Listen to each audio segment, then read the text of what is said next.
রাসূলুল্লাহ সাল্লাল্লাহু আলাইহি ওয়াসাল্লাম একদিন বললেন, যে ব্যক্তি কুল হুয়াল্লাহু আহাদ এই সূরাটাকে 10 বার পড়বে, যে ব্যক্তি সূরাটাকে 10 বার পড়বে, আল্লাহ তাআলা তার জন্য জান্নাতে একটা প্রাসাদ নির্মাণ করবেন। তো এই কথাটা শুনে ওমর রাদিয়াল্লাহু আনহু বললেন, ওমর ইবনে খাত্তাব তিনি বললেন যে তাহলে তো আমরা অনেক প্রাসাদের অধিকারী হয়ে যাব ইয়া রাসূলুল্লাহ।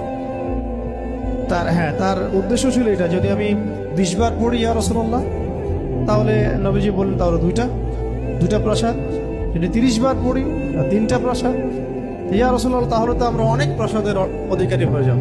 তখন নবীজি বললেন যে আল্লাহ তাআলার দান এর চেয়েও বেশি প্রশস্ত। মানে আপনি 100 পড়লে 10টা ঘর পাবেন, আমরা 100 পড়লে 10টা ঘর পাবো, 200 পড়লে 20টা।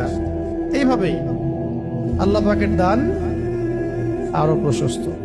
আরেকজন সাহাবী এসেছিলেন নবী সাল্লাল্লাহু আলাইহি ওয়াসাল্লামের কাছে, এসে বলেছিলেন যে আমার এক ভাই আছে, মানে মুমিন ভাই, আমার এক ভাই আছে, উনিও সাহাবী, তো তিনি সূরা ইখলাসকে খুব ভালোবাসেন। তো নবীজি বললেন তাকে জানিয়ে দাও, তোমার ভাইকে জানিয়ে দাও যে এই সূরার প্রতি ভালোবাসার কারণে তাকে জান্নাতে সুসংবাদ দান করো। তাকে জানিয়ে দাও যে এই সূরার প্রতি ভালোবাসার কারণে তাকে জান্নাতে সুসংবাদ দেয়া হচ্ছে। নবী করিম সাল্লাল্লাহু আলাইহি ওয়াসাল্লাম একটা সফরে ছিলেন। এক পর্যায়ে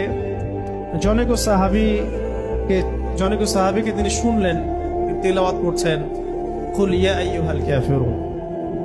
কোন সূরা? সূরা কাফিরুন তেলাওয়াত করছেন, কুল ইয়া আইয়ুহাল কাফিরুন। তিনি শুনলেন এক সাহাবী তেলাওয়াত করছেন। এটা শোনার পরে তিনি বললেন যে সে শিরক থেকে পবিত্র হয়ে গেছে, সে শিরক থেকে পবিত্র হয়ে গেছে। এই জন্য একটা বর্ণনা আসছে রাতের বেলা সূরা কাফিরুন পড়লে আল্লাহ পাক তাকে শিরক থেকে হেফাজত করবেন ইনশাআল্লাহ। আর আরেকজনকে তিনি পড়তে শুনলেন কুল হুয়াল্লাহু আহাদ। একজন পড়ছিল সূরা কাফিরুন, আরেকজন সাহাবী পড়ছিলেন সূরা ইখলাস। তখন নবীজি বললেন তাকে মাফ করে দেয়া হয়েছে, তাকে মাফ করে দেয়া হয়েছে। সুবহানাল্লাহ।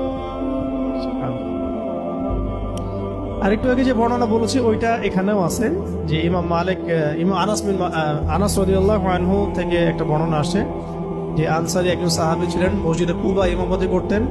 যখনই তাকে ইমামতি করতে দেওয়া হতো তিনি সূরা ফাতিহার সাথে অন্য সূরা মিলিয়ে সূরা ইখলাস পড়তেন। এই বিষয়টা রাসূল সাল্লাল্লাহু আলাইহি ওয়াসাল্লামের কাছে যায় এবং তিনি বলেন যে তুমি এই কাজটা কেন করো, আবশ্যিকভাবে এটা করার কারণ কি? তিনি বলেছিলেন যে উহিব্বুহা ইয়া রাসূলুল্লাহ, আমি এই সূরাটাকে আমি ভালোবাসি।